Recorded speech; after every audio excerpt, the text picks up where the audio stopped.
안녕하세요. 요길입니다. 반갑습니다. 오늘은 유시민 작가가 쓴 책이죠. 문과남자의 과학 공부를 가지고 왔습니다. 사실 사둔 지는 몇 달 됐는데 계속 미루고 있었습니다. 왜냐하면 이 책을 읽고 나면 유시민 작가가 책에서 언급한 다른 책들을 사서 보려고 욕심을 낼까봐 네, 그래서 좀 미루고 있었습니다. 또 걱정이 하나 있었어요. 책은 샀는데 읽으면서 과학책이니까요. 이해가 분명히 안 되는 부분들이 많이 나올 것이고, 그러면 자괴감이 들지 않을까. 네, 그런 걱정 때문에 이 책을 읽는 걸 계속 미뤘던 것 같기도 합니다. 어쨌거나 읽게 됐고요. 진짜 감탄스럽더라고요. 뭐가 그렇게 감탄스러웠는가? 그 이야기를 좀 해볼게요.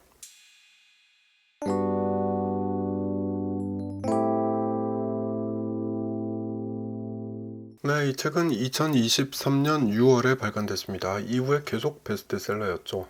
줄곧 베스트셀러를 하다가 최근 들어서 좀 뒤로 밀리고 있습니다. 워낙 유명한 책이라서 책 내용을 소개하지는 않을 겁니다. 게다가 유 작가는 북토크를 여러 차례 했었죠. 그래서 유튜브를 찾아보면 유 작가가 본인의 입으로 직접 책 내용을 소개하는 영상을 많이 찾아보실 수 있습니다. 그래서 책 내용은 생략할 거고요. 저는 이 책을 읽으면서 유 작가가 뭔가를 쉽게 설명하는 데 있어서 정말 탁월한 능력을 가지고 있다라는 걸 다시 한번 확인했고요. 그 능력에, 그 재능에 정말 감탄을 했습니다. 쉽게 설명을 한다는 건 내가 그 내용을 매우 잘 알고 있다라는 뜻이잖아요. 내가 알고 있는 걸 쉽게 설명할 수 있다라는 겁니다. 뭐 이거 당연한 거 아니야? 이렇게 생각하실 분들도 계시겠지만 맞아요. 당연한 말인데 근데 이 책은 차원이 좀 다르죠. 만약에 내 분야, 내 전공 분야, 특정 분야, 한 분야만 가지고 이걸 좀 쉽게 남들에게 설명을 해 보겠다라고 작정을 하면 그렇게 할 수 있거든요. 내가 잘 아는 분야니까. 근데 유 작가 같은 경우는 30년 동안 인문학 책만 본 사람이잖아요. 근데 이번엔 자연과학 책을 본 겁니다. 완전히 다른 분야를 공부를 한 거죠. 책의 내용을 순서대로 보면 뇌과학, 생물학, 화학, 물리학, 수학 이런 순서거든요. 이 내용들을 다 요약을 해서 자기 생각을 곁들이는 그런 형식으로 책을 써내려 간 겁니다. 이런 경우는 쉽게 설명하는 게 어렵지 않나? 그 생각이 들더라고요. 한두 분야도 아니고 사실상 자연과학 전 분야를 대상으로 이렇게 쉽게 설명하기 프로젝트를 거행한 거잖아요. 근데 정말 쉽게 잘 풀어서 썼더라고요. 이게 참 감탄할 만했습니다. 그리고 책을 읽다 보면 쉽게 설명하기의 핵심 요령도 한 가지 찾아볼 수가 있더라고요. 유 작가의 작법이기도 하고 영업 비밀이기도 한 것 같은데 이런 이야기를 하고 있습니다. 칸트를 언급하면서 했던 말인데요. 칸트의 철학서는 원저를 봐도 어렵지만 해설서를 봐도 어렵다라는 그런 맥락의 이야기였습니다. 이유를 이렇게 설명하고 있습니다. 잠시 읽어볼게요. 연구자들의 해설서가 원저 못지않게 난해한 것은 칸트의 언어에 갇혔기 때문이다.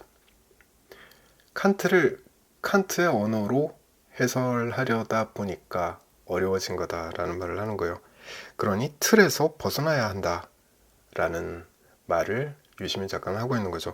칸트의 책을 칸트의 용어로 설명을 하려다 보면 글이 길어지기만 하고 이해하긴 더 어려워진다는 거죠. 그럼 어떻게 해야 되느냐?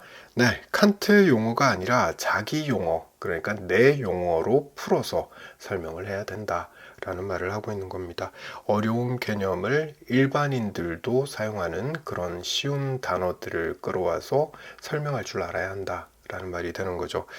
사실 유시민 작가가 이걸 무척 잘합니다. 예전에 썼던 책들에서도 그랬고요. 근데 이번 책에선 그 쉽게 설명하기 재능이 정말 특출나게 잘 발휘되어 있습니다. 예를 하나만 들어보겠습니다. 탄소 이야기예요. 잠시 읽어볼게요. 탄소는 왜 생명의 중심이 되었을까? 과학자들이 찾은 답을 정치학 언어로 번역을 하면 탄소는 유능한 중도여서 성공했다. 중도는 좌우 어느 쪽에 치우치지 않는다. 가끔 치우치는 경우에도 슬쩍 편을 드는 정도에 그칠 뿐 극단으로 가지 않는다. 무능한 중도는 극단에 휘둘리지만 유능한 중도는 좌우를 통합한다. 탄소는 유능한 중도의 대표 사례다. 사람으로 치면 성격이 온화하고 태도가 유연하다. 남들과 적당한 거리를 두고 지내지만 필요할 때는 원만한 관계를 맺는다. 남이 원하는 것을 주고 자신이 원하는 것을 얻는다.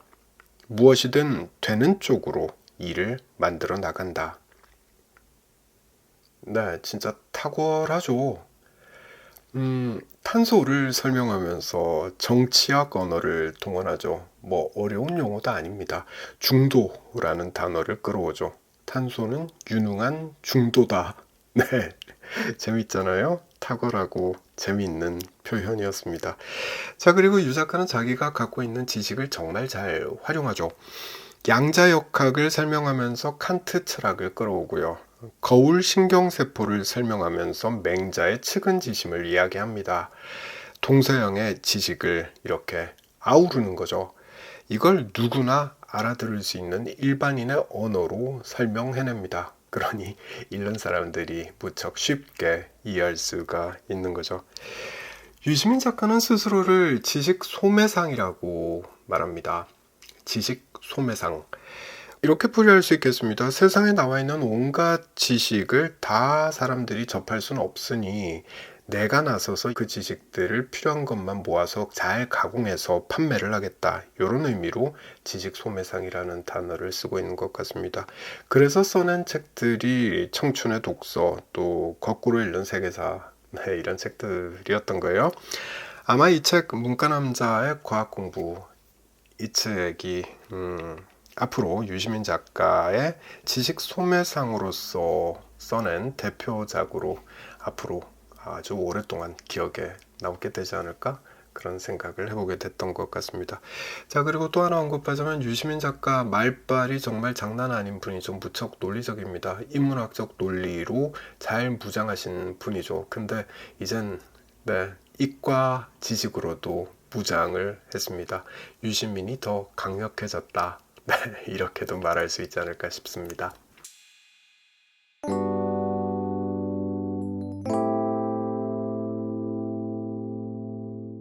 앞서서 유시민 작가가 이 책에서 언급한 다른 책들을 다 읽어보려고 욕심을 내지 않을까 싶어서 이 책을 읽는 걸 미루게 됐다라고 말씀드렸었는데요.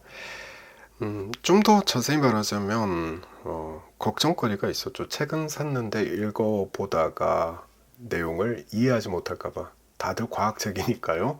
이해하지 못할까봐 그게 걱정이 돼서 이 책을 읽는 걸 계속 미루고 있었다. 그런 말씀 드렸는데, 근데 다 읽고 나니까 그런 걱정은 안 해도 되겠더라고요. 차라리 이 책을 읽으면 위안을 받을 수 있다. 과학적 지식이 부족한 점에 대한 위안을 받을 수 있다라는 생각을 해보게 됩니다. 특히 수학 파트가 그렇더라고요. 수학은 신계라는 거예요. 인간이 할 수 있는 학문이 아니다. 신들이 하는 학문이다라는 뜻입니다. 어차피 일반인은 이해 못하는 영역이 수학이다. 네, 그런 맥락으로 읽히고요. 또 이런 말도 하고 있습니다. 탁월한 족적을 남긴 수학자들 중에 노력형은 없었다. 이 말 보면 참 위안이 되죠. 수학은 아무나 하는 게 아니구나라는 걸 알 수 있게 되기 때문에 그렇습니다. 또 유 작가가 한 말인데요. 머리를 쥐어짜면서 읽었더니 고전역학은 일부를 이해를 했는데 양자역학과 상대성 이론은 아무리 머리를 쥐어짜도 이해할 수가 없어서 그냥 받아들이기로 했다. 네, 이런 말을 하고 있습니다. 이런 거죠. 예를 들어서 앞에서도 이야기했던 수학 문제 우리가 고등학교 때 풀다가 진짜 이해가 안 되면 그냥 외워버리잖아요. 그렇게 해도 시험 문제를 풀 수는 있으니까 그렇게 했던 기억이 나는데, 유 작가의 경우는 양자역학과 상대성 이론이 그렇더라라는 말을 하고 있습니다.